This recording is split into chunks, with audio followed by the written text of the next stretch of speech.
Alright, welcome back. Today is going to be something a little bit different. Not me doing the break and run. Marc Robertson's here. How are you, Mark? Very good, thank you.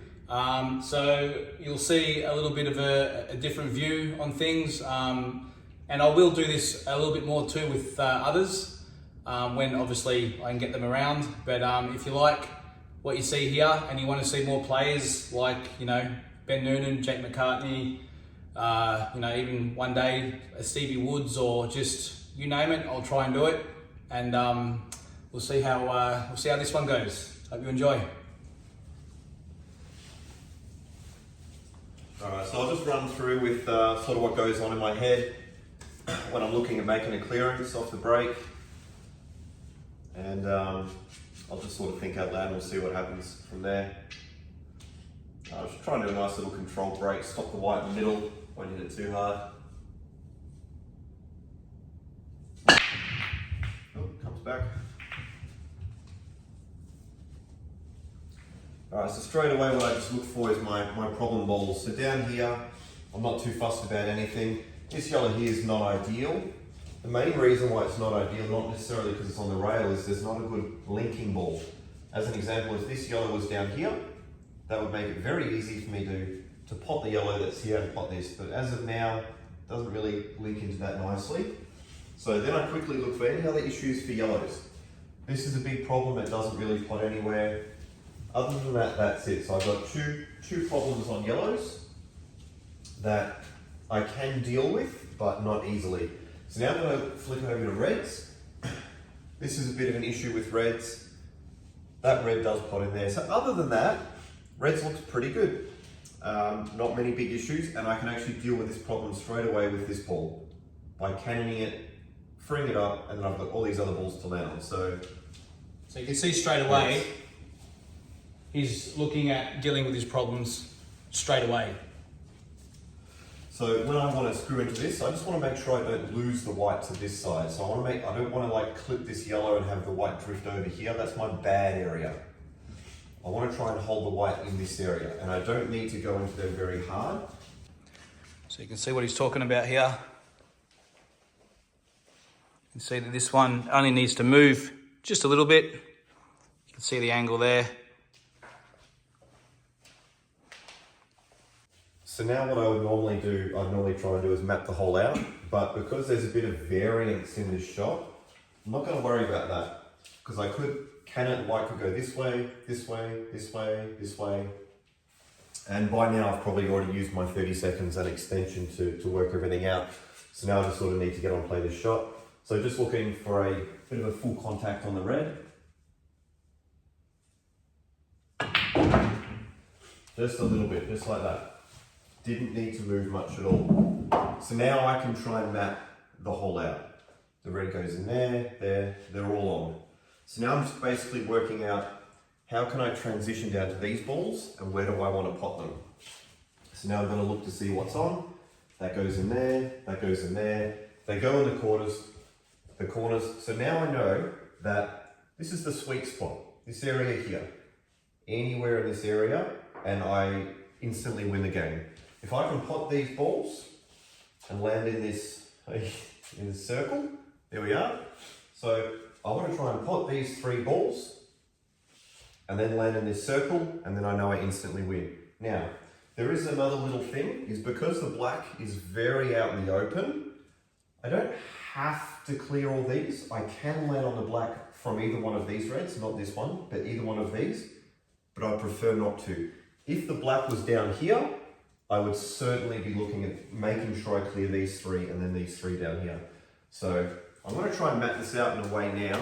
I haven't had a look at it yet, but I do want to get rid of this ball and work out what's my best way to get onto this circle down here. All right, so the route I'm going to go, I'm going to play red to middle, bring the white back to this area here, and then playing this red to this middle, and I want to run through this gap a little bit here.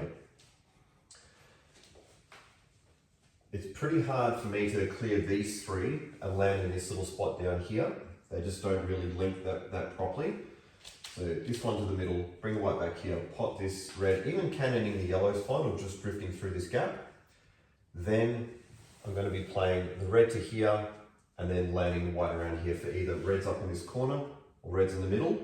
And then this will end up being my last ball for the black. It's not exactly how I want to do it, but I'm going to back myself to go from these two to the black, or maybe even leave one here, come up for this ball, then play one of these last for the black. It sort of depends on, depending on how much I can come through this gap. So I just need to make sure I leave a bit of angle and come down here.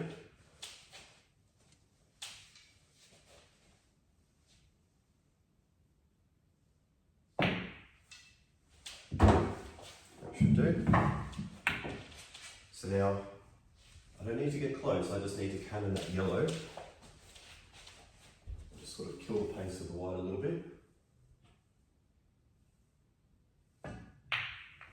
And a key thing is, what he said, he doesn't need to be close. So many people will try and get close and snooker themselves behind here or come too far. Remember, you don't have to be too close, just having a shot on it and then backing yourself. Now Mick, I'm going to show you what happens when you accidentally snooker yourself. So I didn't come far enough, I'm off it a little bit. A little bit of baby swerve is required.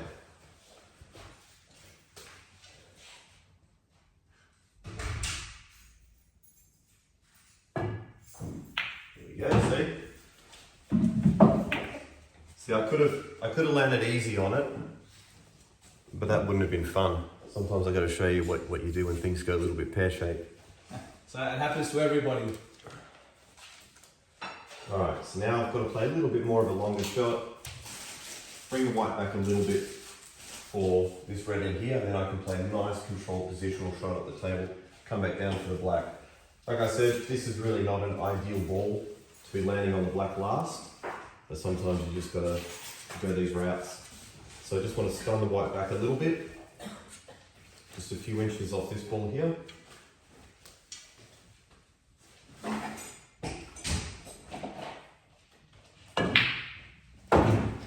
back a little bit. Couldn't really do much more than that. So now I'm just trying to work out my best way of how I'm going to get the white out, navigate all these yellows, and come back down for the black. And the best option might be even for me to try and hold the white up here and play a long black. So, let's have a look.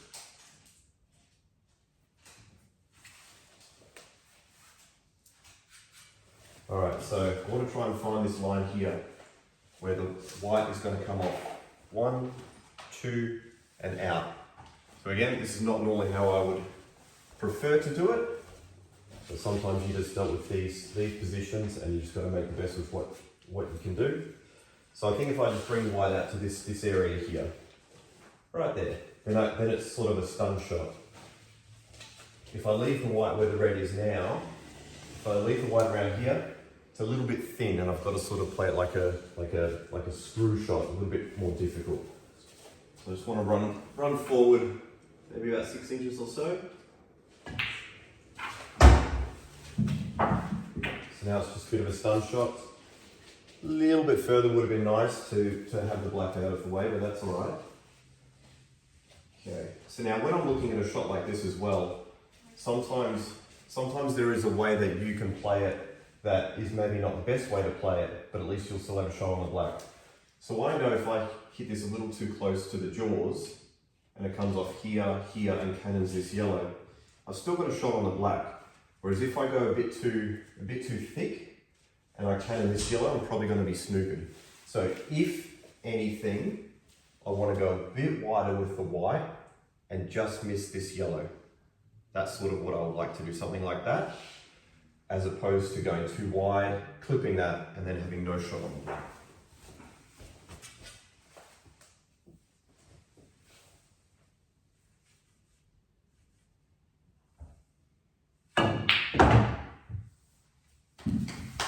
Yeah. So that's worked out nicely.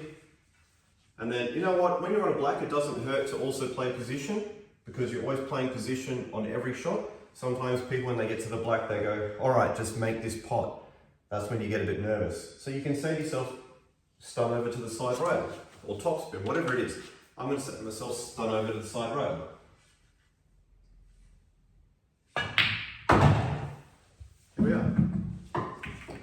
So as you can see, it doesn't always go to plan, but there's always method behind the madness. When he got out of position, always had sort of a detailed explanation why he would do something. Perfect example was this yellow. Missed the yellow, good chance you're on the black. Hit the yellow, you're going to be snookered. So it's not always perfect. Just want to say thanks again, Mark. And if you guys like this kind of stuff, happy to have him around again and do more of these ones. Until next time, see you on the next one. Cheers.